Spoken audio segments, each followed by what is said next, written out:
Thank you for having me here and for the opportunity to come and speak with you. And thank you so much for taking time on this nice, cozy night to come and listen to this. I was happy to be a part of your first snow for the year. Coming from Memphis, Tennessee, we won't see snow until like 5 years from now. So I'm happy to see it. The talk title was Recovering the Voice of Martin Luther King in our own time. And in order to do that, I want to talk with you tonight about Martin Luther King's own attempts to recover his own voice during his time. In order to do that, we're going to have to go to the city of Memphis. And I want to talk to you about why Martin Luther King went to Memphis in 1968. I want to talk to you about why I moved my family to Memphis and why some of y'all should come visit us in Memphis. But most people know that King went to Memphis, but they don't know why. And they know that he was killed there, but not entirely sure why. And so I want to talk about that tonight as a way of getting at the question of what it means to live our own convictions in our own time. So let's begin here. When you think of Martin Luther King Jr., what comes into your mind? Now, some of you are going to think about him as a young man in 1956 standing in his hat outside of the Montgomery bus. He's basking in the triumph of the bus boycott. That's him in 1956. He's a very young man. And some of you are going to think about him standing on the steps of the Lincoln Memorial with his hand outstretched. This is surrounded by thousands of people speaking of the dream. Some people are going to think about him later that year. This is also in 1963, peering out from the bars of his cell in Birmingham, Alabama, where he wrote the letter from the Birmingham jail. Some of us will think of him in 1964, that's the next year, standing before the king receiving the Nobel Prize. Some are going to think about him in 1965. This is him on the long march from Selma to Montgomery when he's leading thousands of people down the Alabama highway. Some might think of him in 1966 when he lived in a tenement apartment in Chicago, when he left the South to move to the North to deal with issues of race and poverty there, and to learn about that. Some will think about him in 1968 as he told his hearers that he had been to the mountaintop. This is a picture of him in his last speech the night before he was killed.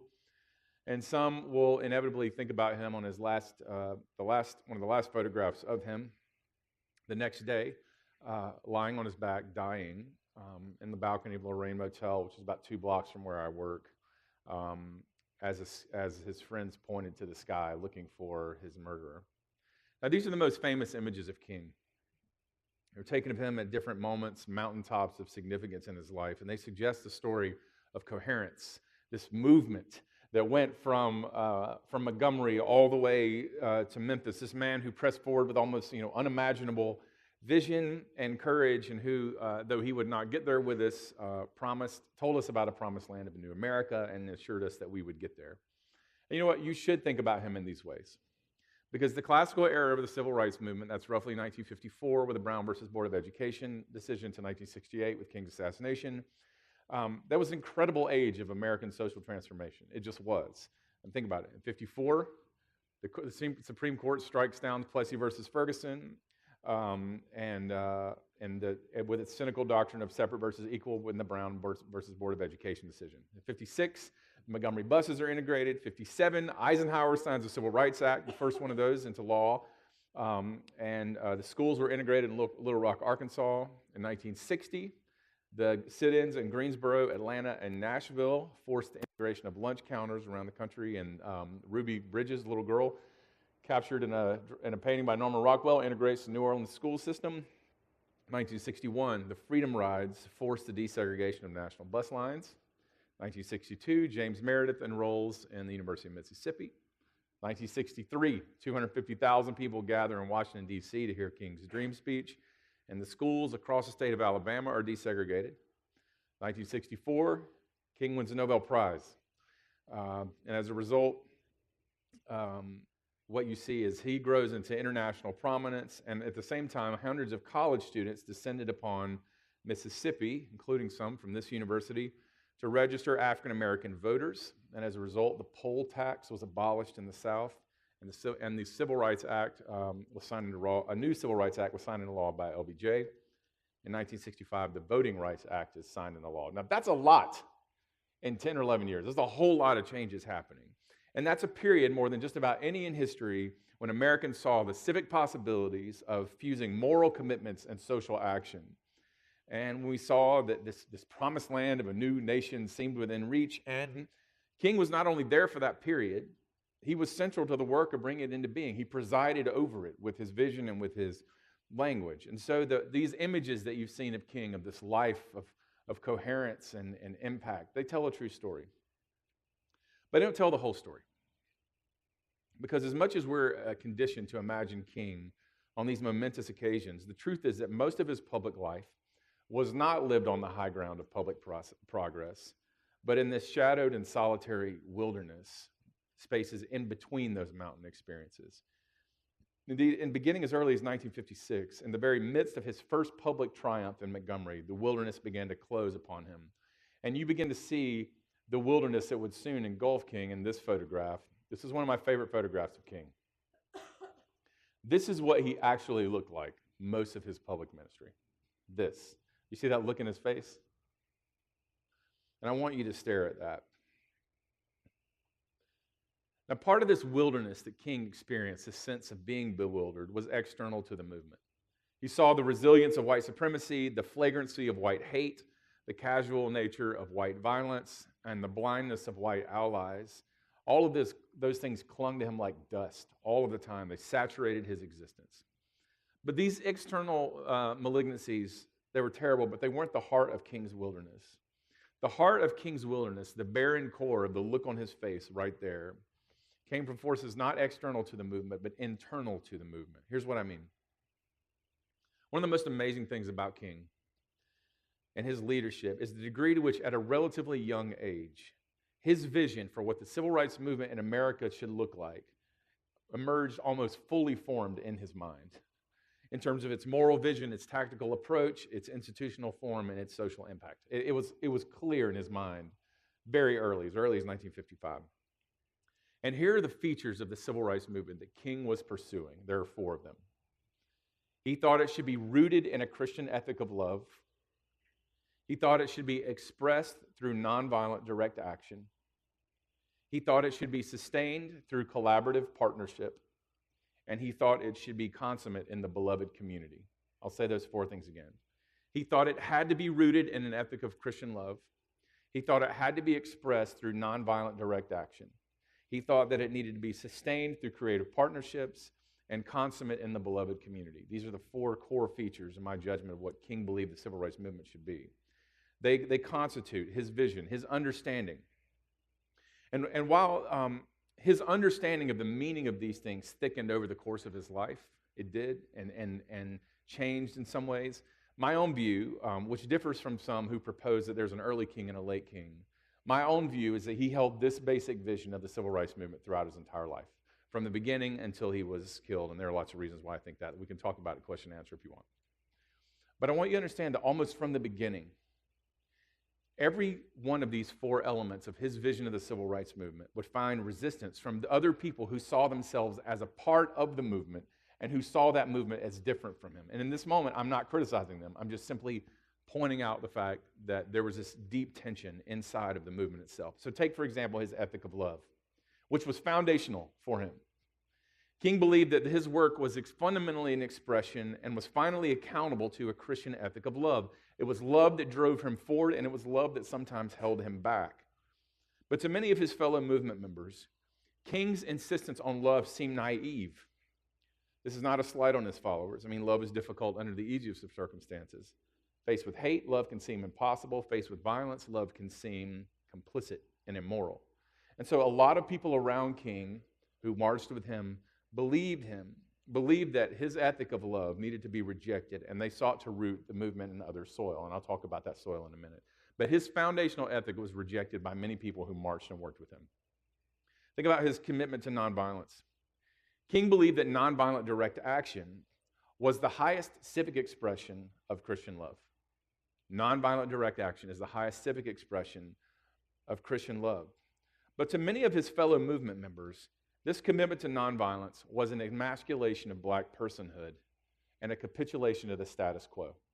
This is a constant criticism. Malcolm X made this consistently, until Michael was murdered in 1965. Stokely Carmichael takes it up in 1966, moves forward. This is a consistent thing that nonviolence is actually just complicit in white supremacy. Or talk about his vision of collaboration. So King struggled mightily to build an inclusive base for the civil rights movement, believing, as he said hundreds of times, that for the movement to succeed, various elements of the movement, which are rich, poor, white, black, Jew, Gentile, Protestant, Catholic. You can hear his voice saying that in the dream speech.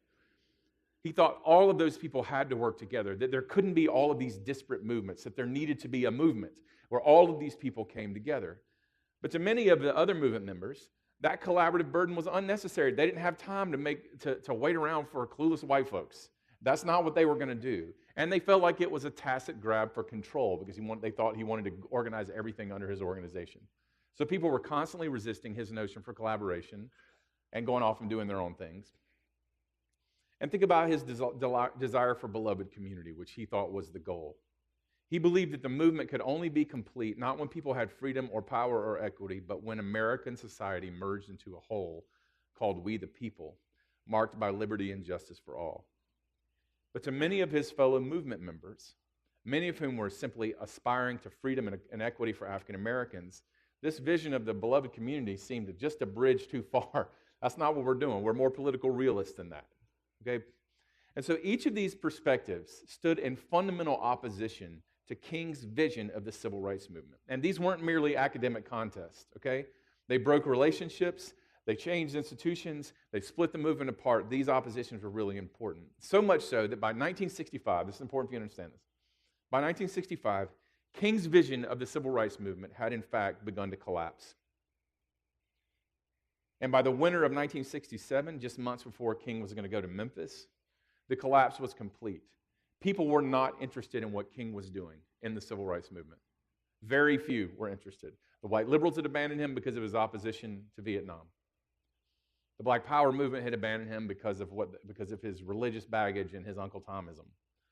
The people in his own organization were mad at him because he was not focusing on race, but beginning to focus on, as he said, poverty and militarization. And they thought they were diluting the movement. So King felt very alone by 1967.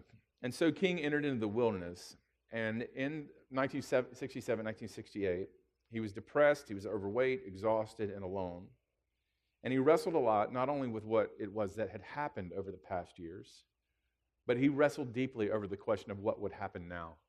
And in his later speeches, he says this phrase repeatedly, I don't know what will happen now. I don't know what will happen now. That's very different than the dream speech. Now, this vision of the king in the wilderness, this face that you see before you, is critical to understand not only the last years of King's life, which I believe to be a long wilderness, but also for understanding why King came to Memphis. And the miraculous nature, the wilderness that why he came to Memphis, the wilderness that he was in when he came there, and the miraculous nature of the mountaintop to which he ascended during those days. You have to understand how difficult things were for him at those moments. Now, that first section of the talk is called King in the Wilderness. This next one is called The Bluff City and the Mountaintop, and we turn to Memphis. So Memphis is a gritty, soulish, river-run capital of the Mid-South. It's the capital of the Mississippi Delta, as people say. It's set on bluffs overlooking the Mississippi River, and it was as close to a mountaintop as you can get in the Mississippi Delta. Here's a picture of Memphis today. It's right there at the Mississippi River. Now, in some ways, Memphis is an unconventional choice for King, because unlike cities that were conventional choices, when you think about the civil rights movement, what cities do you think about? You think about probably Selma, you think about Birmingham, you might think about Jackson, you might think about Chicago if you know a little bit more about the later part of the movement. Almost nobody thinks about Memphis as a campaign. People think about Albany, right? But Atlanta even. But the fact Memphis was not a city with unusual public racial conflict. It wasn't always this way, of course. In 1866, mobs of white Memphians ran through the streets of downtown on Beale Street. They killed 45 African Americans, burned 91 churches, 91 homes, 4 churches, and 8 schools. And in 1964, 100 years later, white congregations in Memphis had barred African Americans from worshiping with them. This is 1964 in the kneel-in movement, okay? So Memphis, after all, it's a city in the American South. Even so, it's worth noting that during the traumatic decade of the classical civil rights era that I described earlier, Memphis remained largely out of national view. Most people were not talking about Memphis. For white Memphians, conservatives and liberals, this was a point of pride, an indication that, unlike other cities, Memphis had made racial progress without the federal government intervening. That's what white Memphians believed. But for poor African-American Memphians, it was a sign of the strength of white supremacy, and they called Memphis the largest plantation in Mississippi. But in other ways, so it was an unconventional choice in some ways. But in other ways, it was a perfect choice. Here's why. And I'm going to tell you what the most popular account from the scholarly literature of why King went to Memphis. And I want you to listen to this carefully because it's very interesting and important. So this is why people believe that he came to Memphis. As you can tell, I'm going to suggest an alternative reason why he came to Memphis. But we'll get to that in a minute, okay? Here's the story. Most scholars say, rightly, that Memphis provided King with a platform of building the future of the movement that he wanted to build. Here's why. Beginning in 1965, with the Watts riots in Los Angeles. You may remember the Watts riots in Los Angeles. King had begun to broaden his concern beyond race to also focus on class, which is the needless poverty of the American economy, and militarism, which is the needless violence of the American state. So race, class, and militarism, they begin really to impress itself upon him in 66 and 67. And these issues, race, poverty, and militarism, they weren't a part of a civil rights portfolio for King. They were all fused together into a vision of America in which white supremacy not only judged people by the color of their skin, it impoverished them by the structure of its economy, and it subdued them by the power of its violence. That was King's vision of America at the end of his life. Okay, that not only did it was a white supremacist nation that judged people by the color of their skin, it also impoverished them by the structure of its economy and subdued them by the terror of its violence. And for King, the future of the movement had to be a movement that was going to confront all three of these things at one time. And so because of this, King had begun what he called the Poor People's Campaign. His idea was to have this huge march on Washington of all of the nation's poor, white, black, immigrant poor. He wanted everybody to go to Washington, D.C. in 68. And he wanted to build a tent city on the mall of the Capitol. If you've ever been in the Washington, D.C., you can see the Capitol there. See the mall that goes from the Capitol to the Washington Monument. He wanted to fill that with a city for poor people and then dare the Washington police to evict them. That's what he was doing. Okay? And he wanted to bear witness to the failure of America both at home and abroad. And people were really mad that he wanted to do this during the middle of the Vietnam War because it made America look bad. And he said, America does look bad. It should look bad. And so he began to look for catalytic moments to galvanize the Poor People's Campaign, and he found what he was looking for in Memphis. Okay, now what did he find in Memphis? Okay, he found the sanitation workers of Memphis. Now, in 1968, the sanitation workers of Memphis went on strike. Here's why. For several years, all the public workers of Memphis had been in discussion with city council and the mayor about the terrible conditions of their work, the impoverished nature of their lives. And the city had rebuffed them for years, just ignored them. No, we're not going to give you a union. No, we're not going to raise your wages. And for years, this had simmered inside of a racial tension. But in February of 1968, it boiled over because two sanitation workers named Robert Walker and Echo Cole were killed. They were working during a lightning storm as sanitation workers. And they were trying to get away from the storm, and the white drivers wouldn't let them sit in the front. And the reason they wouldn't let them sit in the front is because when you think about garbage people now, okay, we have garbage bags. Most of us have garbage bags. You put it in, and they take it and they dump it. That's not what was going on. You threw your trash into a bin in the backyard, a big plastic bin that had cracks in it. Sanitation workers would have to walk into your backyard in the middle of the rain, pick it up. It had holes, and all the gunk from the trash would run down their neck, down into their clothes. They couldn't ride city buses. They couldn't ride in the trucks. There were no showers, and so they had to walk home from work. And when it was raining, they either had to keep working or they lost their pay. And because they couldn't take shelter in lightning inside the truck, they sat in the back of the truck. And these two men were killed when the compactor malfunctioned and pulled the two men inside and crushed them to death. Okay?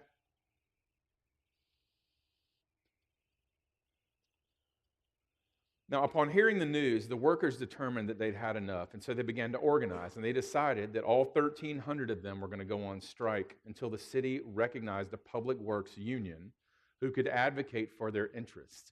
That was the purpose of labor unions in the African American community, was to create a strong advocacy network that could represent them to governments that were largely exclusively governed by white people. The city rejected their pleas, and they began to use violence to stop the marches. The sanitation workers were marching from a place called Clayborn Temple every day to City Hall. The police began to come out and mace them and beat them. And so, after a month of failed negotiations, one of the leaders of the leaders of the strike prevailed upon a local pastor named James Lawson to call King in to help draw national attention to their plight. And James Lawson made the call. Now, James Lawson, interestingly, was the one who introduced King to Gandhi nonviolence. He is, and I'll say more about him in a minute. Now, nobody in King's mission and in his organization thought that King should go to Memphis. None of his advisors, nobody that worked in his organization thought he should go. It felt off mission. We're building a national march. Why are you going to go work with sanitation workers in Memphis? It felt distracting. Why are you going to spend all your energy there? You're already exhausted. You've been hospitalized twice in the past 2 months for exhaustion. Why are you doing this? It felt dangerous. King's exhausted. They know the Memphis police are not going to protect him if something goes sideways. And so they thought, you should not go do this. And there were deep arguments inside of his organization. But he did go. And he went in hopes of strengthening the sanitation workers in their movement and of using that movement as a basis for his own Poor People's Campaign. You with me? Okay, now that's the conventional account. And it's true insofar as it goes, but it doesn't say everything that needs to be said. Something else was happening in Memphis, something else that drew King to Memphis, which is why he went there. And what is it? My own view is that King came to Memphis because he saw there, for the first time in several years, the essential features of his vision of the movement. He hadn't seen a movement like this in years. He saw what he thought, those 4 aspects that we talked about earlier. He saw those happening in Memphis. And so in the midst of so much division in the national movement, so much dissipation of the essential energy of the civil rights movement, he saw the opportunity once again to embody the civil rights movement as he thought that it could and should happen. That's what drew him to Memphis. Not simply the opportunity to build the future of the movement, but also to recover the past of the movement. Why? Well, first, because it was a movement rooted in an ethic of love. One of the most important features of the movement is that in a time when black power was the dominant face of the civil rights movement nationally, starting in 1966, the Memphis movement was fundamentally and explicitly anchored in a Christian vision of love. Explicitly. And that is largely because of the work of James Lawson, who's there sitting with King. He is the original gangster of agape expressed through nonviolent direct action. I mean, that guy is for real. He introduced King to Gandhi nonviolence during the sanitation workers strike. He organized the Nashville sit-ins. He organized the Freedom Rides. He organized SNCC, Student Nonviolent Coordinating Committee, and he led the Memphis sanitation workers strike. That is like a seriously impressive resume. How many of you have ever heard of James Lawson? Okay, just a few. Most people have never heard of James Lawson. The reason is, when the movement went in a nationalist direction after King was killed, he said, I'm not a civil rights activist, I'm a Christian pastor. I'm going to go take care of people. And he moved to LA, and he's been a pastor there since then, which is what he's doing right now. But King went to be with Lawson, and it was his sermon on the image of God that gave rise to the famous slogan of the Memphis movement, I am a man. You've probably seen these signs. You ever seen these signs? Okay, they were inspired by the sermon by James Lawson of how God loves us and God loves our neighbors and made us with dignity, and we're going to carry out this campaign in nonviolent direct action, respecting our enemies because we are human beings and so are they. So first, he went because it was rooted in the ethic of love. Second, because it was expressed through nonviolent direct action. Because of the work, again, of James Lawson, this is a distinctive feature of the Memphis movement. Day after day, for 60 days, the sanitation workers marched 1.6 miles through the streets of Memphis, and never, not one time, even when they were beaten by police, did they respond with violence. And in a moment in America that was rife with violence, okay, we're in the middle of Vietnam, King saw the Memphis movement as an example of his struggle to maintain the integrity of the movement through nonviolent direct action. Now, third, because it was sustained through collaborative partnership. It was rooted in love, it was expressed through nonviolent direct action, and it was also sustained through collaborative partnership. Now, one of the most important features of this movement, it's a feature as unique today as it was then, is the collaborative character Okay, think about this. The Memphis movement deliberately included not simply the religious movement, but also the radical movement. In fact, James Lawson saw to it that the Invaders, who were a local black nationalist group, they were given a role in the march and permission to speak at mass meetings. That is not happening now in the collaboration between churches and Black Lives Matter. It was not happening in the United States then. It was happening in Memphis because of James Lawson. These are the Invaders. Those are amazing jackets. They're super cool, and there's an amazing picture of the whole civil rights community sitting there in Clayborn Temple. I'll show you a picture in a minute. I don't have this particular one. With James Lawson sitting on the stage and the Invader standing at the pulpit with his arm like this with Invader written across his back. It's totally awesome. Why? Because it was a deliberate collaborative movement. That's why, because James Lawson knew that we had to be able to bring different parts of the community together. Older generations, young high school students, it included both white leaders from around the country and local African American leaders. It was a vision of this pluralist movement that King thought we had to have. And finally, he came because it was to be consummate in the beloved community. This is the campaign. This is them seated in Clayborn Temple. Look at all those different faces. It's amazing, 1968. One of the most incredible features of this movement is the degree to which the participants, in the midst of very, very divisive situations, struggled to bring unity to the city. Day after day, and meeting after meeting, movement leaders, white and black, struggled to preserve the peace of the city and to contextualize their struggle for economic justice inside a larger thriving of the city, what they called a new Memphis. That's what they were seeking, was a new city for everybody. The goal was not just the economic justice for some, but a just city for all. And so what I want you to see is that the Memphis movement, what drew King to Memphis was his ability to recover his own voice, his ability to recover the movement that he had seen, that he had imagined as a 26-year-old. He saw it for the first time in like 5 years happening in the streets of Memphis, Tennessee, of all places. And so it represented not just King's emerging vision, but his original vision, a movement rooted in an ethic of love, expressed through nonviolent direct action, sustained through collaborative partnership, and consummate in the beloved community. And so when King said in his last speech before he was killed, "Something is happening in Memphis," that is what he meant.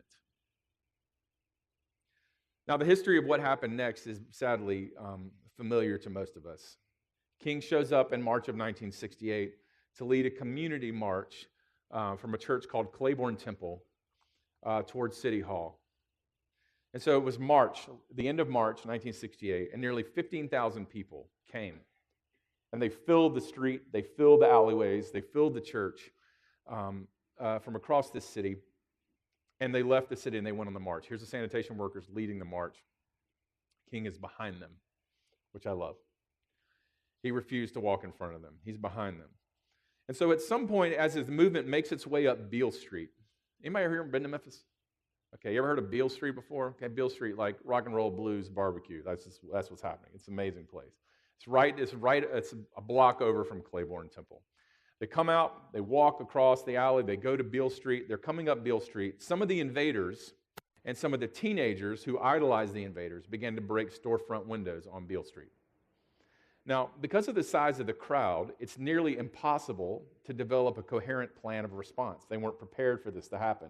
And so some of the movements up here, they're already on Main Street, halfway to City Hall. Other people are still just leaving the church, and then in the middle, people are shattering windows on Beale Street. So it's complete chaos. Some continue to march, some continue to break windows and loot, and then police and riot gear descended upon them, and then a bunch of people broke away, and they ran through the streets back to Clayborn Temple. In the midst of it all, an unarmed 16-year-old boy named Larry Payne was shot at point-blank range by a police officer with a shotgun. The barrel of the gun was literally resting on Larry Payne's abdomen, and that is him in the white shirt. Now, in this moment, King is ushered out of the march because everybody's afraid somebody's going to try to kill him. He's ushered out of the march into a waiting car, and he's taken to a hotel overlooking the river. This is him. Now, this picture is really important. You see King, you see Ralph Abernathy on this side of him looking stressed, but I want you to see the people behind King. You see the guy in the dark shirt right behind him with his head like this? That gives you a sense of what's happening. Like people are afraid something is going to be thrown. And then the guy over here on the right in the white shirt, you can see the look on his face. The march is coming apart, and this captures a moment. when the march is coming apart. And he goes to this hotel, and he sees the chaos on the streets as police are chasing people back to Clayborn Temple with nightsticks. Now, the following day, this is important, newspapers around the country roundly ridicule King for the violence of the Memphis March. Because not only did his failure to lead a peaceful march in Memphis question the wisdom of a poor people's campaign, which, trust me, no white person wanted a poor people's campaign. So we're going to say, look, he can't even lead a march in Memphis. How are we going to lead all these poor people in Washington, D.C.? This is going to destroy the government. New York Times, every other paper is criticizing him for this. So not only does it discredit the poor people's campaign, it also discredits his vision of the movement. People were saying, this can't be nonviolent. First of all, King can't really control it, and then the black nationalists were saying, see, the young people don't want this. You should stop trying to control them. So it was total chaos. Because of this, against the advice of everyone who worked with him, except for James Lawson, King said, I'm going to come back to Memphis in a few days, and we're going to lead another peaceful march. And this time it is going to be a peaceful march. And so he showed up on April 3rd, 1968. Now his intention during that time, he got there on the morning of April 3rd, was to basically spend 2 days meeting with leaders, April 3rd, April 4th, including the invaders, which he did, meeting with these people in hotel rooms to gain assurance of the possibility of a peaceful march. And so after a long day of meetings, he goes back to his hotel. He's totally exhausted. He gets a call from his friend Ralph Abernathy, who's on the right, and says, Martin, I'm gathered with 3,000 people at Mason Temple. It's just a few blocks from the Lorraine Motel. It's raining. There's another lightning storm, but you need to come preach. They want to hear you preach. And King's like, I really don't want to do that. I'm exhausted. And Ralph says, I don't really care what you want. They didn't come to hear me. They came to hear you, and we've got to galvanize this movement. So King gets out of bed. He goes, and he gives the last speech of his life, the mountaintop speech, entirely impromptu and without notes. You should go home and listen to that speech tonight. Now, during his speech that evening, I'm going to talk to you about it. It was unplanned, without notes. He led his hearers through a rhetorical history of the world, okay? He's surveying high peaks of significance. He tells them of all the times and places that he could have lived. And he goes through Athens, he goes through Rome, he goes through all these moments in history. He tells them that he's most grateful that he lives in his own time, a time that allowed him to witness the incredible things that happened in cities across America. And he told them those same things are happening right now in Memphis, that the power of the old movement has taken a new shape among them. Something is happening in Memphis, he said. And he reminded them that even though there would be difficult days ahead, he was happy. Because in coming to Memphis, he had momentarily come out of his wilderness and had once again seen the glorious possibilities of the movement. Here's what he said. I just want to do God's will. And he's allowed me to go up to the mountain. And I've looked over and I've seen the promised land. I may not get there with you, but I want you to know tonight that we as a people will get to the promised land. And so I'm happy tonight. I'm not worried about anything. I'm not fearing any man. Mine eyes have seen the glory of the coming of the Lord. They were not a throwaway line. These words were not a preacherly flourish, but a commentary on what he had seen, on what he had long last seen happening in Memphis. He had come out of the wilderness to the city on the bluffs, and the bluff city had become a mountaintop. And from that mountaintop, he had seen once again the glory of the Lord. And these are the last public words Martin Luther King would ever speak. Now, the events surrounding King's murder have largely eclipsed the events of the Memphis movement that drew him there. In fact, most people, even Memphians, know that King was killed there. Most people don't know why he went, what he sought to be a part of in coming. His assassination is like an impact crater that distorts all of the surrounding landscape. It's the only thing that people see is his death. But it's not all that is there. Because just days after King's murder, his wife, Coretta Scott, came to Memphis with her children and led a crowd of 25,000 people through the streets of Memphis. She came to lead the march that he had envisioned, to show that the movement of which he had dreamed had not died with him, and the invaders stood guard on the streets. Not only was there no violence, there was no sound. The movement was entirely silent for the entire 1.6 miles. 10 days later, the city capitulated, and they recognized the Sanitation Workers Union. This is a celebration of the union leaders at Clayborn Temple. The men went back to work with more money in their paychecks and with a sense of dignity in their hearts, and the movement moved on to other places. But as somebody who lives in Memphis, I want you to understand that the shame over King's assassination and the power of white supremacy did not leave Memphis. Desperate with grief and anger, James Lawson, the most measured and scholarly of all of the civil rights leaders, shouted to Memphians in a rally 4 days later that Memphis, no matter how hard Memphis worked, it would never, ever expunge the shame of King's murder. That's what he said. And so it is. The stain remained. In the years following King's assassination, the neighborhood surrounding Clayborn Temple, which was once a thriving black community that boasted America's first black millionaire, Robert Church, began to fall into ruin. African Americans moved away from Memphis. Those that stayed were herded into public housing projects and the urban renewal movements of the 1970s and 80s. White Memphians continued to flee to the eastern part of the city, taking all of their money and their institutions with them. And the zip code where all of these events happened, the site of one of the greatest struggles for economic justice in the 20th century, became the poorest zip code in the state of Tennessee, and it is so today. Memphis is a 65% African American city, and yet it is the poorest metropolitan area of its size in the United States. Behind Chicago and Baltimore, it's the third most violent city in the United States. Its child poverty rate is in excess of 30%, even as it remains the second most philanthropic city in the United States. Workers like the sanitation workers continue to struggle with wages that are lower than other parts of the country, and the median household income of black Memphians is half that of whites. King may have seen the promised land, but Memphians have not yet seen it. Now, one of the greatest symbols and the metaphors of the state of Memphis is Clayborn Temple itself. This church, directly situated in the heart of Memphis, right beside the NBA arena where the Memphis Grizzlies play, was once the largest church south of the Ohio River in the United States.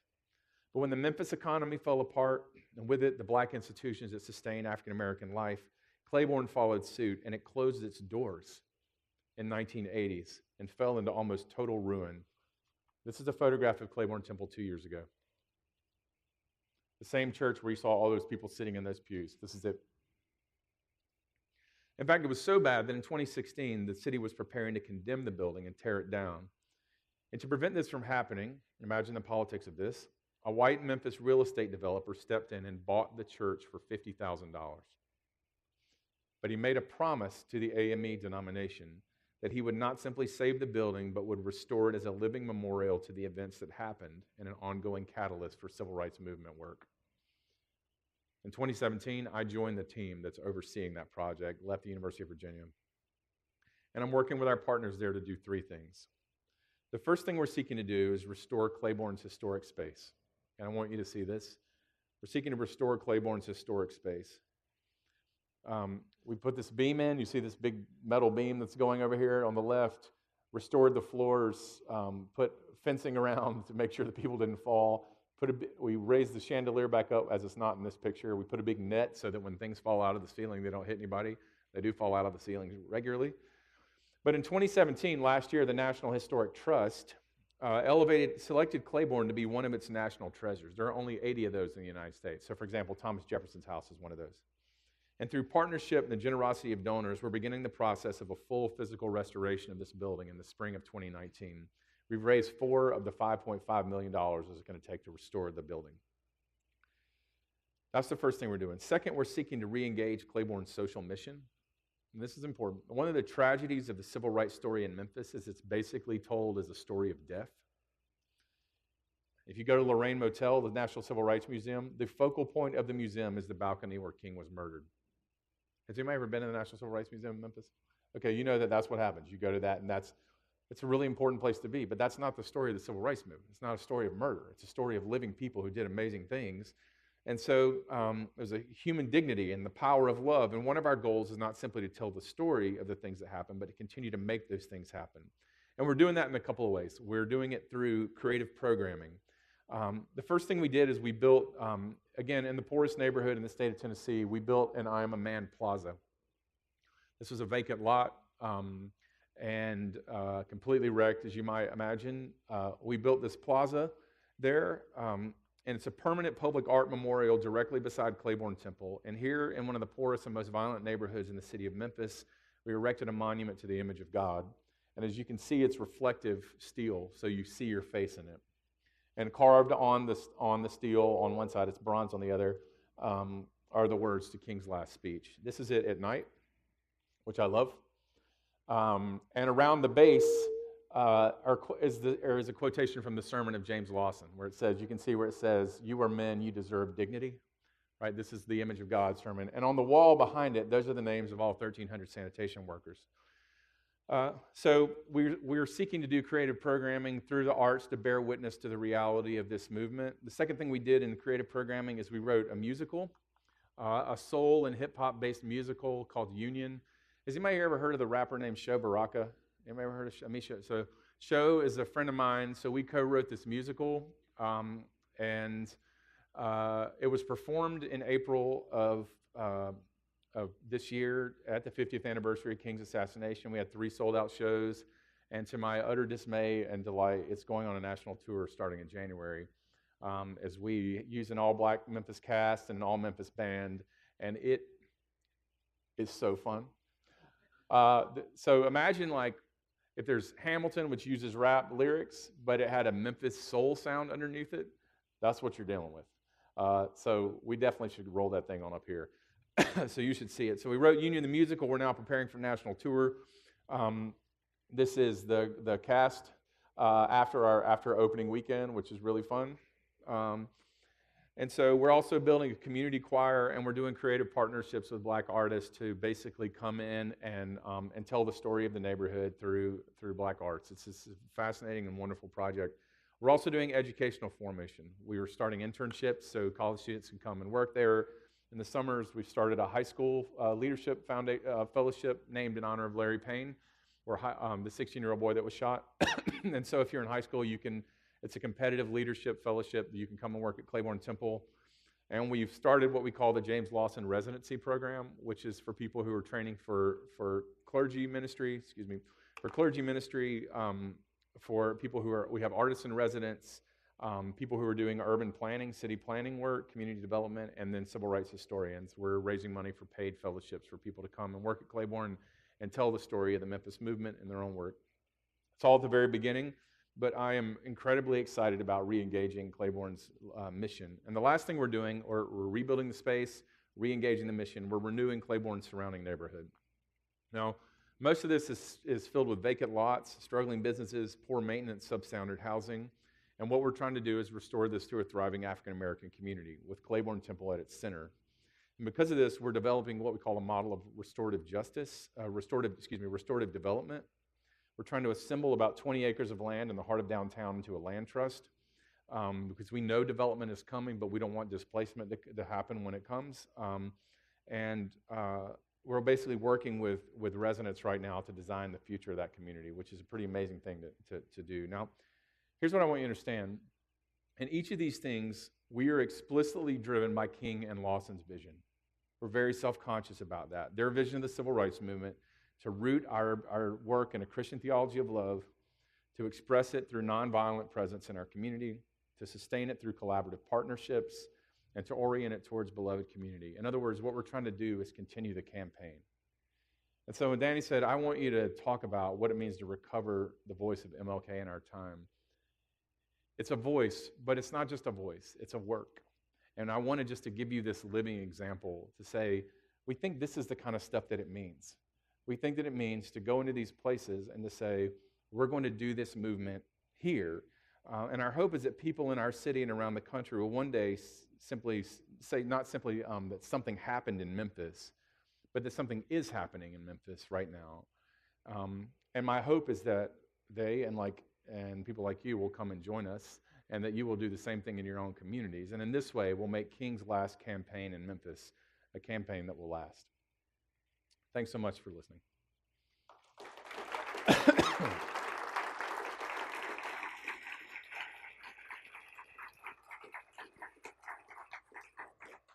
Thanks, Greg. That was great. We're going to take about half an hour or so for Q&A.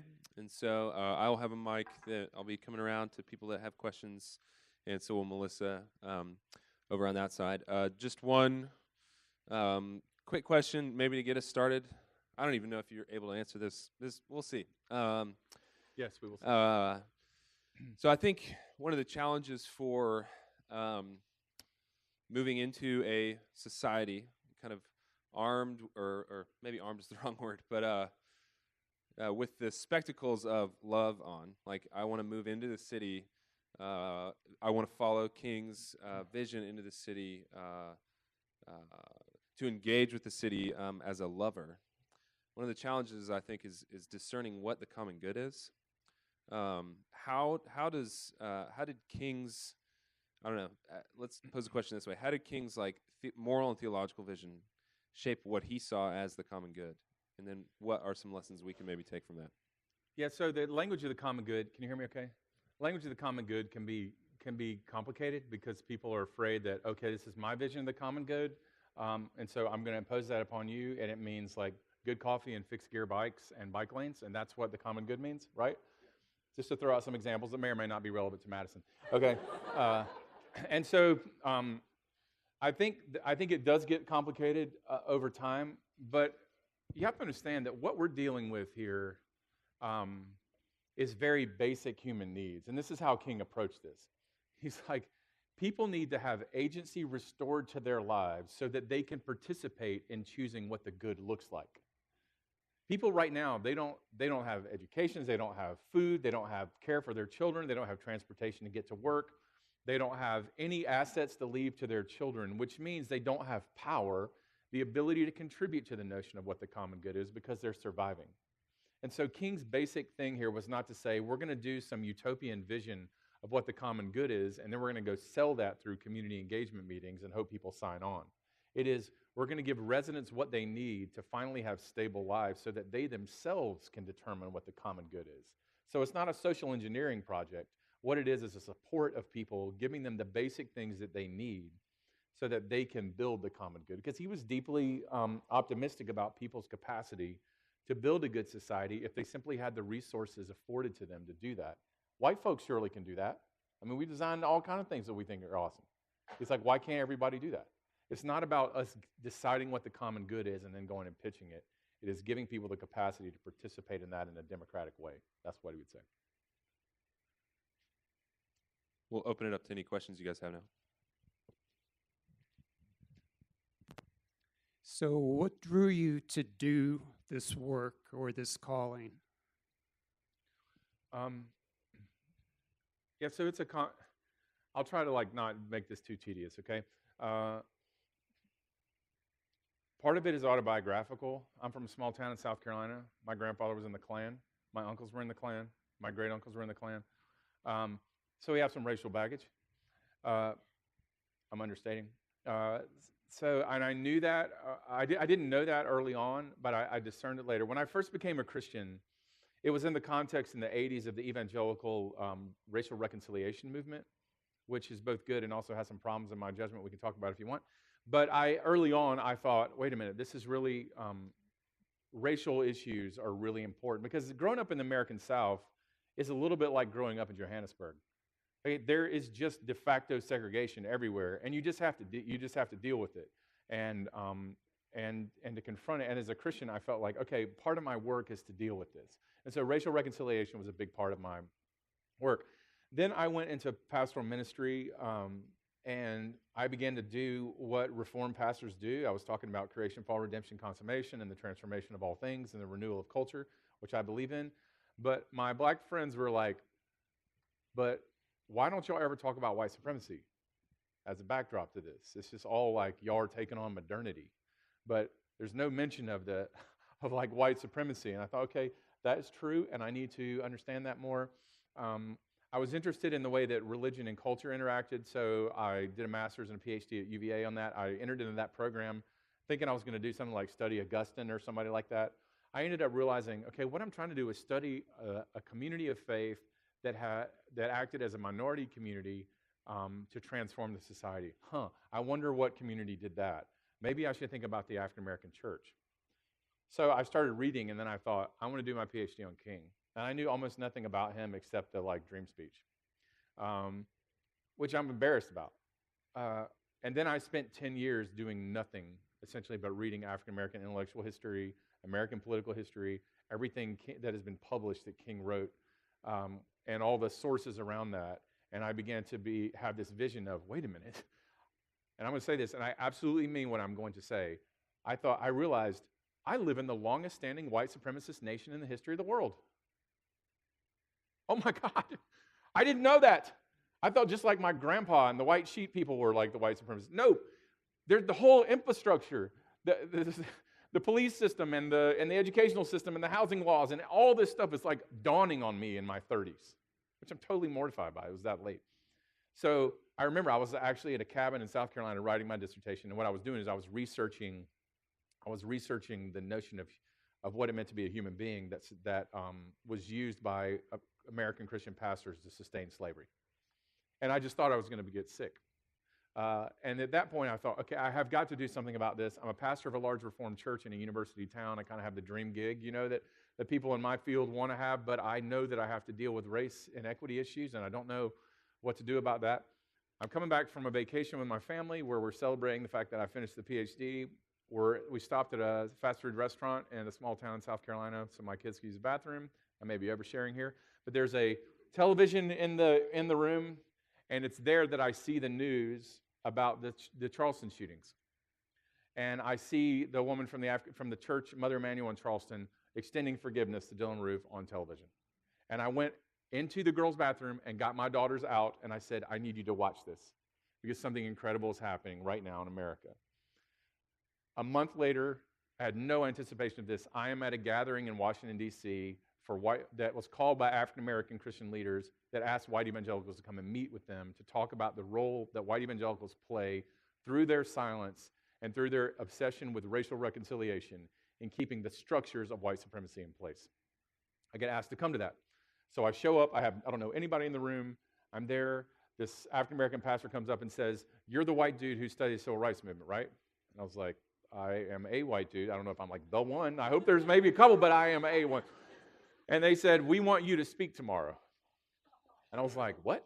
About what?" And this is what he said. He said, "About what the hell is wrong with white people." That's what he said. And I was like, okay. And so I realized I needed to do that autobiographically. So I went to my hotel room. I stayed up all night thinking about, what is wrong with me? Why am I this educated Christian, well-meaning, racial reconciliation, did a Ph.D., blah, blah, blah, and it took me so long to understand these things. And why am I still not engaging them in ways that I want to? So I basically told that story, starting with my first experiences of realizing that I was white and what that had certain privileges associated with it in fourth grade, and talking about my family. And when I finished, the room was totally silent. I'd never told anybody that my family was in the Klan, especially not a room of African Americans. And they said to me, one of them came up, the room was totally silent. And this guy, Joshua Dubois, who was in the room, who ran Obama's faith-based office, he's a wonderful man. He said, "Dude, your life just changed." And I said, "What do you mean?" He said, "I've never heard a white man tell the truth about his own life." And he said, "I don't know what you're doing hiding out in these white elite institutions, but you need to stop what you're doing and come and join us." That was in July. In November, I was sitting in Mother Emanuel Church on a panel with Pharrell Williams and Soledad O'Brien, both of whom I wanted their autographs, but I was too nervous to ask them, thinking, I am a PCA pastor. What am I doing in the Mother Emanuel Church sitting on this panel with Pharrell Williams? Man. Anyway, I'm sitting there, and afterwards, Josh was like, "Dude, this is what you're supposed to do with your life." So that's in November. On Thanksgiving, I'm driving home, and I look at my wife and say, "I'm going to resign from the pastorate and figure out how to do this." We had some follow-up conversations. But then I was asked to speak the following June at the year anniversary service. I was the white guy that got asked to speak at the year anniversary service in Mother Emanuel. While I'm sitting on stage, I'm about to speak, and this white guy sitting next to me, this wonderful man, he says, "Hey, listen, this is the room is packed, right? It's the 1 year anniversary of this thing. And we're sitting in the room where all these people got murdered. And he says, hey, listen, I know that sometimes I've heard you say the phrase white supremacy a couple times, and that really bothers white folks. And there's this one guy here, he's a senator, and I think that it bothers him when you say that. Could you not say that when you talk? And I said, we're sitting on the stage in front of like the whole congregation. And I looked at him and I said, bro, if there is one room in the United States where I should not have to protect the fragile ego of a white dude, it's this one, right? And he was like, right, I'm sorry I asked that. So I stood up and I gave this talk in Mother Emanuel, and I went home and I began to just pray, like, God, help me know what to do. I told my spiritual director, I need to live in a community of African-American intellectuals and leaders. I need to somehow figure out what I'm doing. I'm in a town that's 18% white right now. I don't know what to do. That was the core of it. The core of it was, I believe somehow that I am supposed to have a life of reparation and redress. This is a core belief that I have. Its institutional form remains opaque to me. I mean, 2 years ago, I was pastoring a church, and I'd finished a Ph.D. Now I am writing a rap musical, okay? I lived in Charlottesville, Virginia. I now live in Memphis. So the institutional form of my calling doesn't make sense to me, but I know that because I live, that for me not to address these issues would be like living in Rwanda and not talking about the genocide. It would be just insane. And yet we do that all the time. And so my life is about that now. And the institutional form that it's going to take, I have no idea. Tonight I'm here in Madison, and that's how it works. Yeah.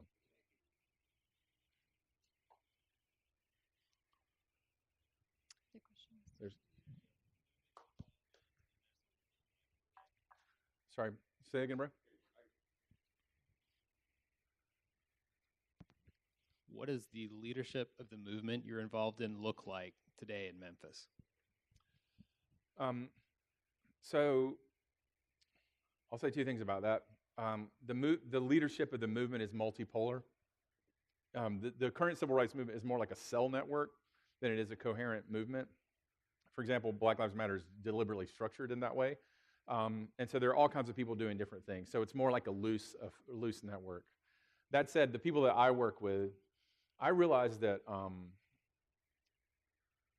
because white evangelicals are starting to get concerned about race, and not just about racial reconciliation, about that, but also about more substantive systemic issues, I realized that I was looking at a vocation where my work was going to be the pastor who went around and talked about these issues, and was leading institutions and stuff like that. And I realized that that was probably not healthy for me. And what I needed to do was to leave and to go work for an African-American organization to basically submit myself to that leadership. So right now, I work for this amazing African-American woman named Manasa Troutman. And my whole staff is actually, that I work on, that I don't lead, is African-American women. And they are super connected in the city of Memphis. They're involved in Black business startups, Black arts communities, and I just work, that's what it looks like. It's an informal network that's largely driven by Black intellectuals and artists and creatives and entrepreneurs. And I'm there to serve that community.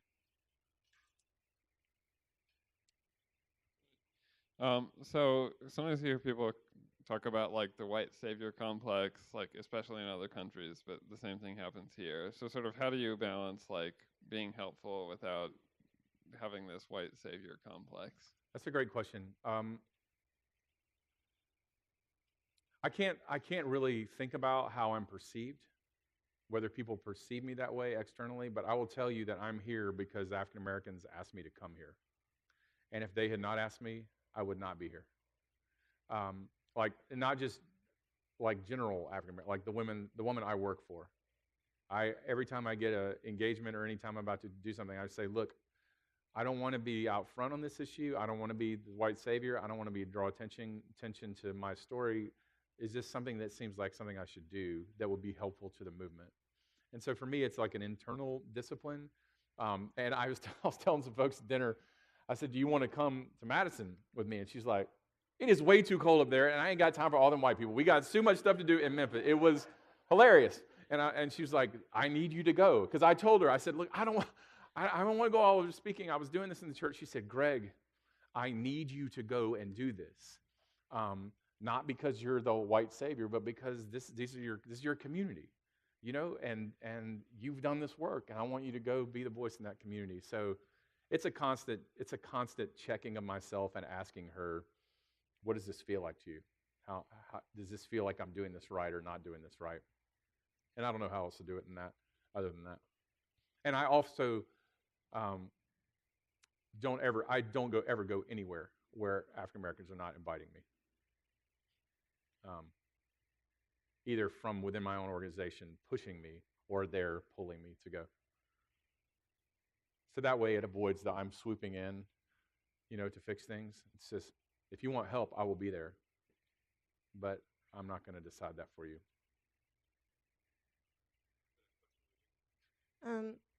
Like thinking about how a community can't go from 30% of kids are living on the poverty line to like a thriving community in 5, even 10 years.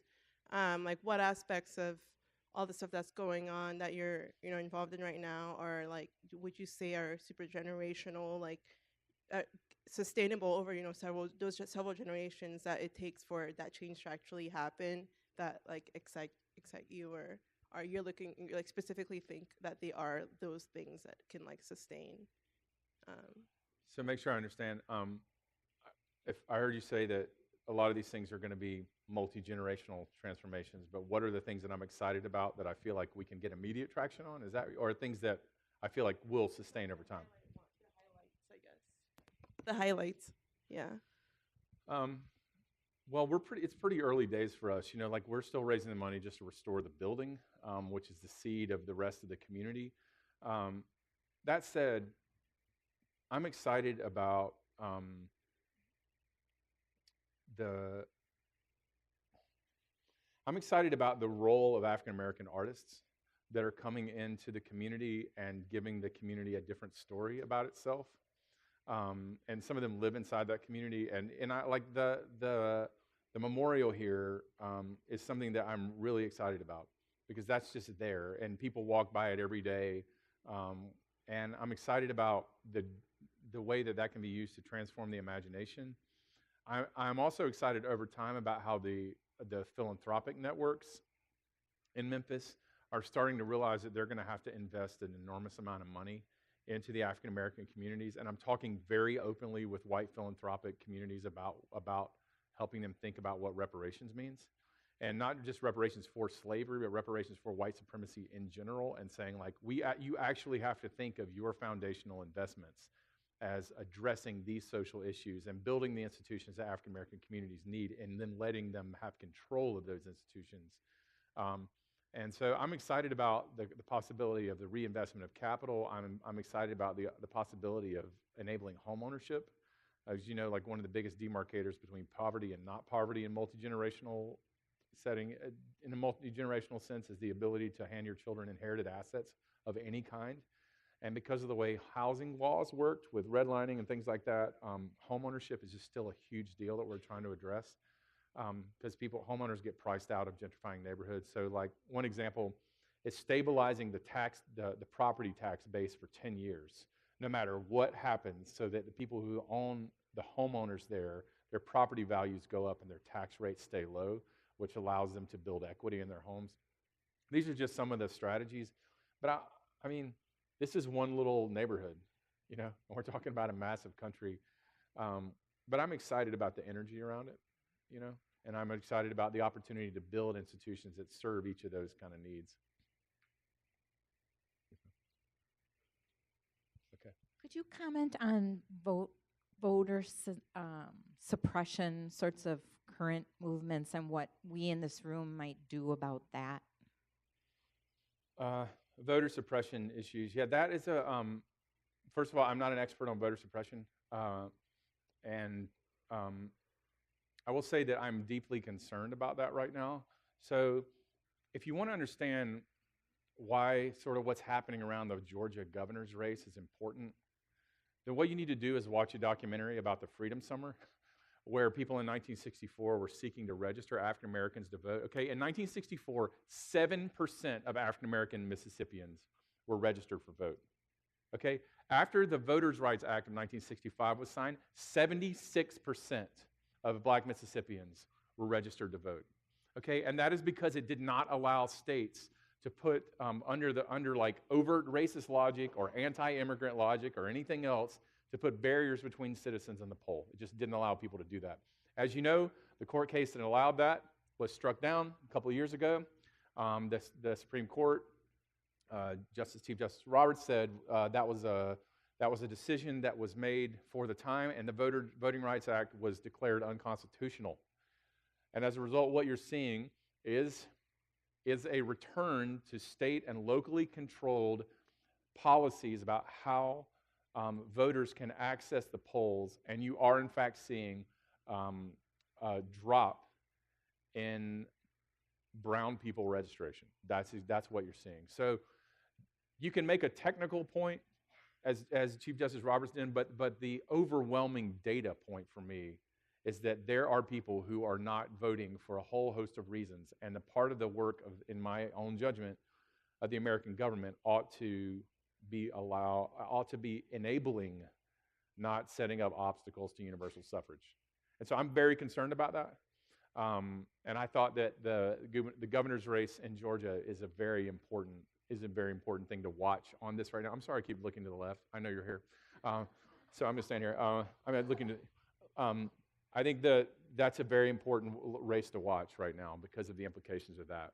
And I think you're going to see that fight play out. So I'm really concerned about that. So with the roots or the groundwork of this movement wanting to be, rooted in that love, the Christian love ethic, what are some ways that you really saturate yourself in that so that when you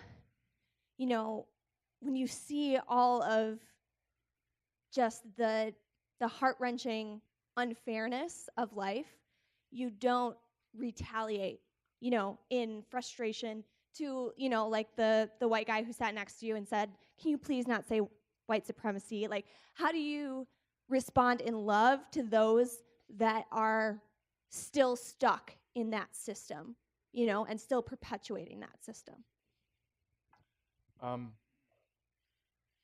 anybody know what the Enneagram is? Okay. All right, I know it's like a thing right now. Okay.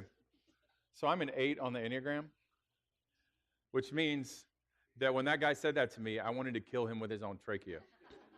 That's what that means, okay? In case you don't know, 8 on the Enneagram means trachea death. And I feel like one of the disciplines that I've had to work on, and this is true, that my boss, Anasa, this one I work for, she embodies this so well. It's like if you take Brene Brown and Oprah and smash them together and put gold Air Jordans on, like that's what you've got. You've got like Anasa. And she embodies this love.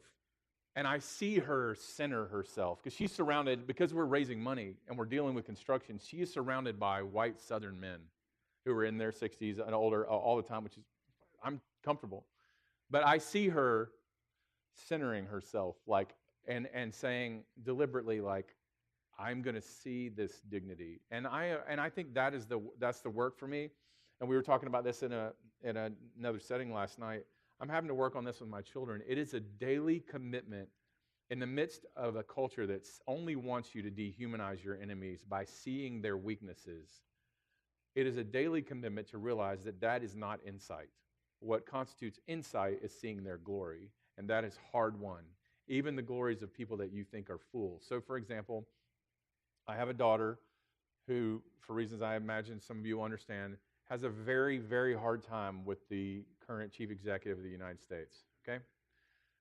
And she hates him, and she is looking for any reason that she can to talk about his orange skin and every other thing that he says, and I am constantly having to say, you're right about the orange skin, it's kind of funny, but I want you to tell me 5 things about his humanity that you see, because if you can't see that, then it's a moral failure. It's a moral failure. And so King, one of the things about King that I really learned from just submitting myself to that tradition was a relentless commitment, which is against my own instinctive Enneagram 8 nature, to say, I'm going to see the comprehensive glory that is here, and I have to always respond to that, and I can't respond until I see that.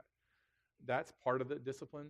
Another thing for me, so I lived in Charlottesville, Virginia for 20 years. Okay, I lived in Charlottesville, Virginia when the Klan came twice last year and killed a woman in our city. And I met with all the activists before that, okay, because remember, I'm the white guy that people call, right? So I met with all of them before that, and there were some of them that were like, I mean, dude, there were militias from like Wyoming and places in Virginia and North Carolina. I'm talking about fake Navy SEALs, like rolling up in cargo vans, pulling up on Main Street and getting fully dressed in tactical gear with assault rifles walking through our town. That's insane. And all my friends were like, we need to stand up to these people. We're gonna, an Antifa's coming to our town and people walking through the streets with pipes. It was crazy. And I had to just consistently say, we have to recognize the humanity of these people. We have to recognize the humanity of these people. And of course, I didn't win that argument. I rarely do, but that has to be the line now for me. And so it's a discipline.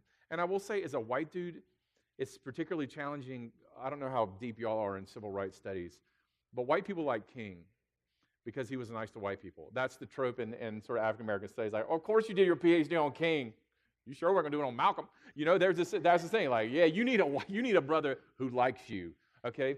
You're not going to do it on the Panthers, are you? Now, but I want to say that I don't feel like this commitment to love for me is fundamentally about self-interest. It is really this deeply Christian moral vision of I have to recognize the humanity of other people, because if I don't, this violence will never stop. And one of the most important examples of this, King is preaching in Montgomery, standing on the stage. I told this story last night to some folks. Standing on the stage, there's a white guy there. He's making everybody nervous. He eventually, in the middle of the speech, runs up on stage and punches King in the face 6 times during King's sermon.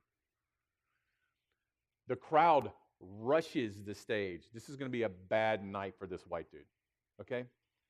King wraps him up in his arms and pushes him away from the crowd, turns his back to the people who are throwing blows at this guy and protects him and then walks him out. Okay, that's what King does. And when I read that story, I thought, you know what? You need to repent of your instinctive movement to see the worst in your foes. And you have to just sit until you learn how to honor them. And so I end up having to spend a bunch of time with people like Jean Vanier and Henry Nouwen and that scene. Those people who helped me really see this. Yeah, I'd just be curious to hear a little bit more. You were talking about how James Lawson really valued incorporating the invaders, and I'd be curious to know, maybe they had a different vision, but how they were able to maintain what was common, and I don't just seek something that they both wanted, and how James Lawson understood that. Yeah, so that was a really complicated story, and James Lawson was so mad at the invaders when they and the teenagers started the riots on Beale Street. And they had very heated confrontations. But what they agreed on was this slogan. This is partly, now they meant different things by it. Okay, the sanitation workers and the church folks have the image of God, kind of, that's what they mean. The invaders were like, I don't know what y'all talking about, but I'm a man, I'm not going to be called boy by anybody. This was a compromised slogan. And James Lawson helped print the signs, I am a man signs, in the basement of Clayborn Temple as to build that slogan, to pull all of the movement together. That's actually one of the songs in the musical is called The Invaders versus the Church, where they're coming back and forth until one of them comes up with the idea of, wait a minute, I am a man, you can mean this by it, we can mean that by it, but we can march together with it. And that was really Lawson's vision. And Lawson's for real. I mean, he was very confrontational and very scary to whites because he knew that he knew more than they did. They knew that he knew more. He had absolute moral integrity. He was incredibly powerful in the way that he communicated. And so he was always consistent. This is about love, and we're asking you to recognize the dignity of these human beings. Incredibly powerful stuff. How has your family responded to your awakening of just kind of taking down the curtain and seeing the reality of race, and especially with the background that everyone has come from. Well, it's complicated. I have two teenagers, an almost teenager, and then an 8-year-old son. And we sold our house that we built in Charlottesville, Virginia, which is like one of these streets in Madison by the university, and we moved into a 3-bedroom apartment in Memphis. And that's been complicated. So I'll say it came in stages. First, they were, I think they thought it was interesting. I'm always telling them stories. Every children's book just about every children's book, except for the obligatory C.S. Lewis books, which we read over and over, and Tolkien books, is essentially a children's book about the civil rights movement, Like my son, my 8-year-old son, did his book report on an African-American kid in school. That's just their instinct. And eventually it came to a point where I would start talking about something, they're like, okay, we know it was 1965 and King was going from, they know the stories, or I would start saying, in 1963, and they're like, you mean Birmingham with the fire hoses? Is it that story? Come on, kids. He's going to tell. It's very funny. My kids are, and when my daughter tells me, can you tell me a story at night? I always lie in bed and I'm like, it was 1965, So they're formed by it. And then I think that they began to really struggle with the political and social implications, and the fact that we lived in this affluent, essentially resort town, and they were struggling with it. The day after Trump was elected, my 14-year-old called and asked if she could come home from school. She was so distraught because she has all these antenna up. I'm not making any comments about Trump right now. I'm just saying that that's how they're processing it.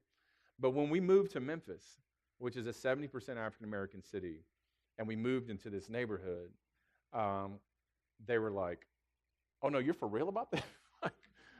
You're not just telling us Martin Luther King stories, we're doing it, and it's been hard. And so I am sort of taking the long view with my kids, which is trusting that they know that we are moving in this community because God has put us there, and it's a totally amazing privilege to do that, and that over time they'll see it. But my 11-year-old reads the crime blotter out loud to the family every morning she's like, well, 3 people got shot in Memphis last night, Pop, thanks for moving us here, and then, I'm not kidding. I showed you a video of the 11-year-old. This is what she does. And my 8-year-old never tires of telling people when they come visit, welcome to the 3rd most violent city in the United States. So they're making a joke out of it. But I have to believe that they know that we are trying to repair a society that's been destroyed. And if I can't teach them that, then I don't know what I'm doing. So that's it. It's been complicated. And it helps because their mom, Courtney, my wife, has decided that about 5 years ago that she wanted to write young adult fiction, teenage fiction based on the civil rights movement. So they really don't have a chance. Their mom is writing young adult fiction based on the civil rights movement. Their dad is doing whatever I do, writing a musical. Sometimes they think it's cool, but it's really impacted their life. And tonight I was lying in my bed before I came over here and I saw that my daughter's field hockey team from last year that she was a really prominent member of got into state championships, and her best friends had a hat trick and scored the winning goal, and I'm like, I think I'm gonna start crying because I'm thinking I took my kids out of this, and I did, and that's a grief that they're gonna bear, and I hope that they'll forgive me and understand. That's about it. I think that's all the time we have. If everybody could give Greg a round of applause.